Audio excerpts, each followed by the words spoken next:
Hi everyone, my name's Miss Aykroyd and I'm the EPQ coordinator at our school. I'm just going to explain a bit about what's involved and what support you can get if you study it here. Okay, the extended project for qualification. So it's an independent research project. It's not something you're taught by a teacher, it's something that you decide on and work up yourself. It's worth half an A-level, and the best thing about it is that there's an opportunity to break out of all of the normal kind of straitjackets that you're in, all the modules that you have to take. The EPQ is very much led by you, and it's up to you what you do. You get rewarded for really putting your heart and soul into something that matters to you, and you also develop soft skills, and I'll explain what I mean about those a bit later. So what kind of thing can you do? So there are two types of EPQ. One is a more extended report, like a traditional essay. So that could be 5,000 word essay, or it could be some kind of scientific report. And I'll mention one of those in a bit. Alternatively, it could be what's called an artifact, that's where you create something practical, but you still have to do a written piece of work around that to explain the design decisions that you came to. So here are a few examples to give you an idea. Okay, so Hannah last year, she did what are the potential uses of graphene and to what extent could it impact the future? So here she was showing off her scientific knowledge, and it went well beyond what she would have covered about graphene when she was doing her chemistry A-level. Then we had Maisie, she did how accurate is the portrayal of dissociative identity disorder in 3 specific films. And I've got 2 of them up there. One is Split and one is Psycho. And she was able to basically explore those films. She analysed them to see how accurate they actually were in terms of reflecting that disorder. We had Millie, she did one on surveillance. Should its threats to privacy mean that we shouldn't be using it or we should be using it? Nicole, she was doing one about the media and their impact on crime and investigations. And then Haroon did the one about boxing. It was related to his sports BTEC, but they hadn't looked at drug taking in combat sports. So that's why he wanted to do that. We had some others as well. So we had an ethical one from Sam. Should the police be able to carry firearms? It's possible to do it mathematically. So Nathan did complex and multi-dimensional numbers. And then finally here we have Ed. He wanted to look at politics. So that's why he wanted to look at the far right in Europe. We had a couple of artifact students this year. So Emma, she's done a short story based on the Romanov Russian royal family, and there's a video clip of her talking about that in a moment.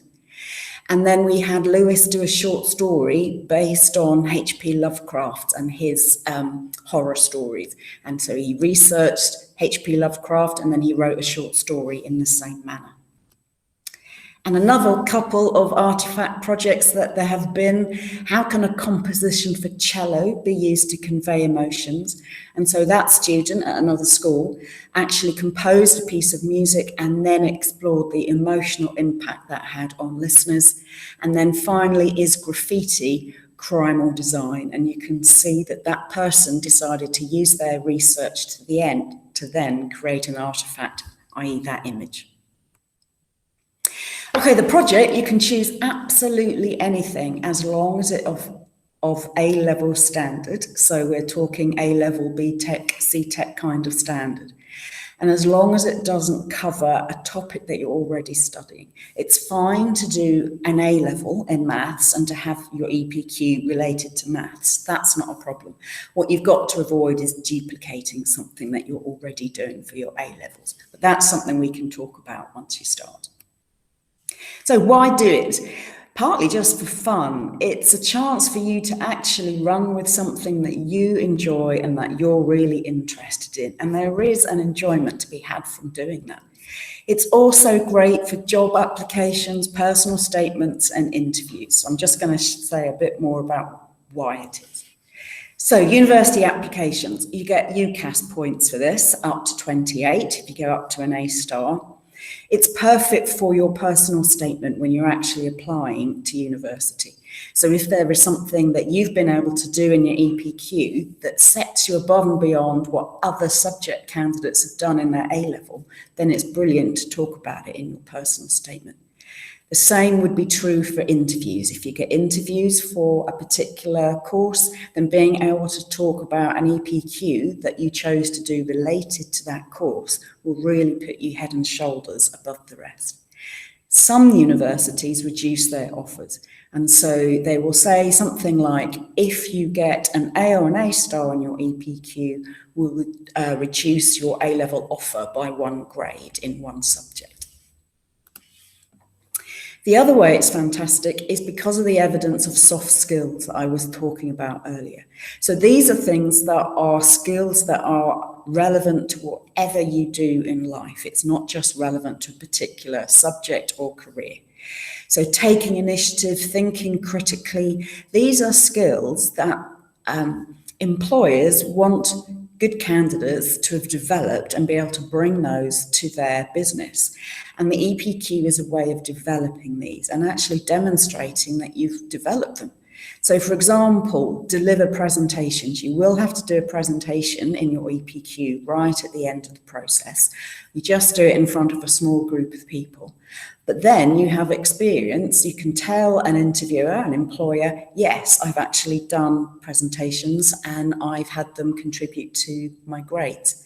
So that's excellent development of your soft skills.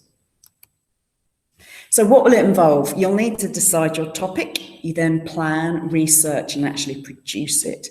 You have to do that presentation, but you also, as you go along, you have to complete a record of how you managed your work. And so you will mark not just on the actual finished product itself, which could be the essay or it could be an artifact. You're also marked on how well you manage the process. And if there were mistakes, how well you learn from those mistakes. What support do you get? Well, you'll have weekly lessons. So myself, I am the EPQ coordinator. So you would have lessons from me every week, purely in things like project management and time management and deciding on a good topic, those kind of generic things.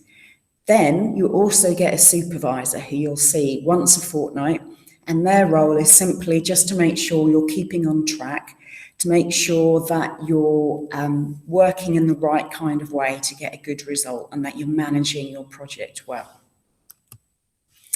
So finally, who does it suit? Well, it's anybody as long as they want to do those things. All right, it does involve extra work. Okay, the EPQ is optional, but it is something that will stand you head and shoulders above other people when you come to apply to university or for jobs. You're going to be getting rewarded for doing something that you're already interested in. And so it is an absolutely fantastic opportunity. And it's a great way to get recognition for something that you may well have wanted to find out or to do anyway. Okay, so that's us. I've now got a couple of clips on the document for you as well. So there's Emma talking about her artifact, and then we have Ben talking about his as well. Thanks very much. Hi, I'm Emma. I'm taking maths, chemistry and politics, and I did my EPQ, I've just finished it. I did an EPQ on the Russian royal family during the Russian Revolution. I wrote a short story about the Princess Anastasia, the youngest daughter in that family. With that, I wrote a short story and 1,000-word essay that came with it about the process of writing that, along with, and like how I researched and used sources to influence that. And then I had a log that was about everything else that I did towards that, and a presentation as well at the end, just like an overview of all of that. I think I did an EPQ just like as an extra thing on the side, just because I thought originally I'd wanted to do further maths, and then I changed my mind. I thought that this would be better for me because afterwards, after school, I wanted to do something potentially more creative.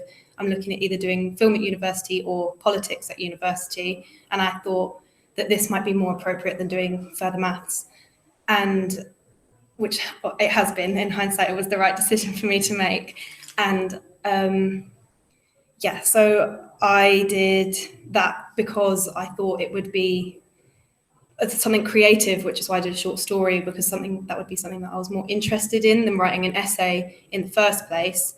I couldn't really decide. It took me a while to choose a topic, but I'm very happy with what I did. I think it came out really well in the end. I was really happy with it, but I put a lot of effort into it. I think that overall, the skills that I gained were like the most rewarding for me was like using references and stuff was one of the big things that I had to learn how to do, which will hopefully be really useful for university if I decide to do politics specifically.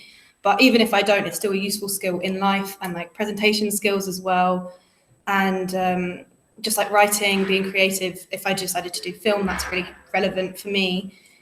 And I just really enjoyed it as well. I learned a lot about myself in like time management wise, and that I can procrastinate quite a lot when I try. But it's like in the end, I felt that I had quite a good like methods for getting around that procrastination and everything. And I felt like it was a pretty good process. At the end, I was sort of very aware of what I was doing, and I feel like it was very efficient. And I think I learned a lot about that sort of process thing along the way. So yeah, I would definitely recommend to do it. I think it was a great use of that time that I definitely had to offer. It wasn't too much for me during year 12 specifically, but also it ran over obviously during coronavirus. It went over lockdown, and then I've been doing it at the start of this year as well. I don't think that it took away from my studies at all. I think I was fine.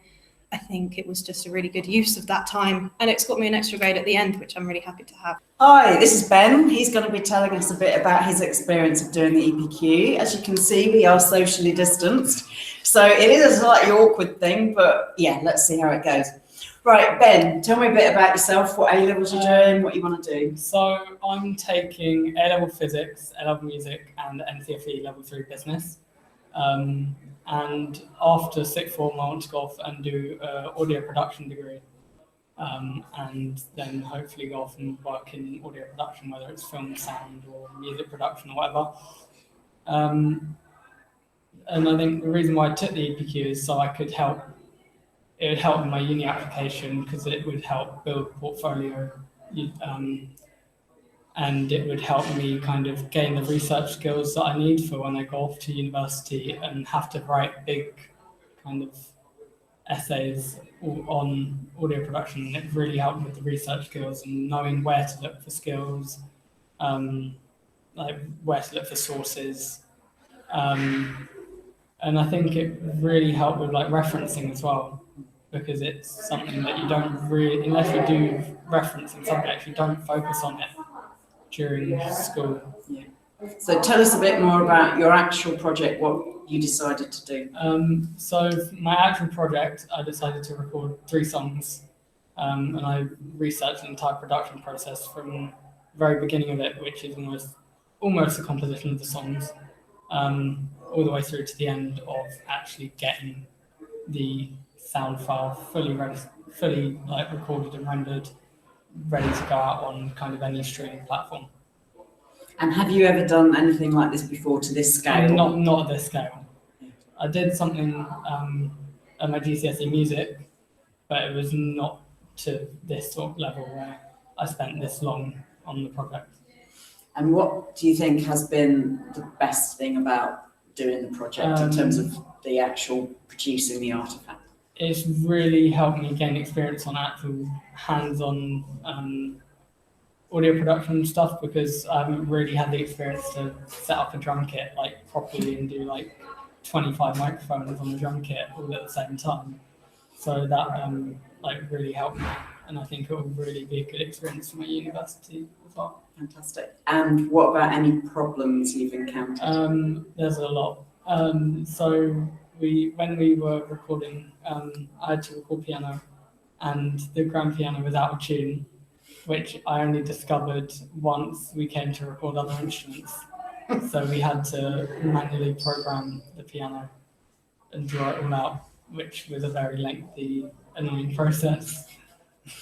But from an EPQ point of view, that's actually really good, because you found there was a problem. It gave me something to write about, and it also gave me things I could look back and think, actually, I could have done that differently. And it helped with the reflection a lot. Fantastic.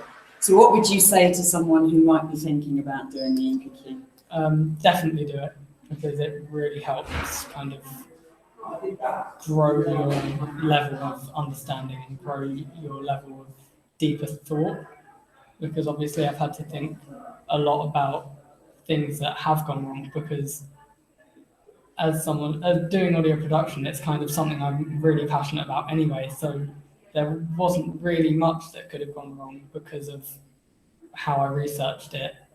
So I've had to think a lot deeper about the really small details that have actually gone wrong.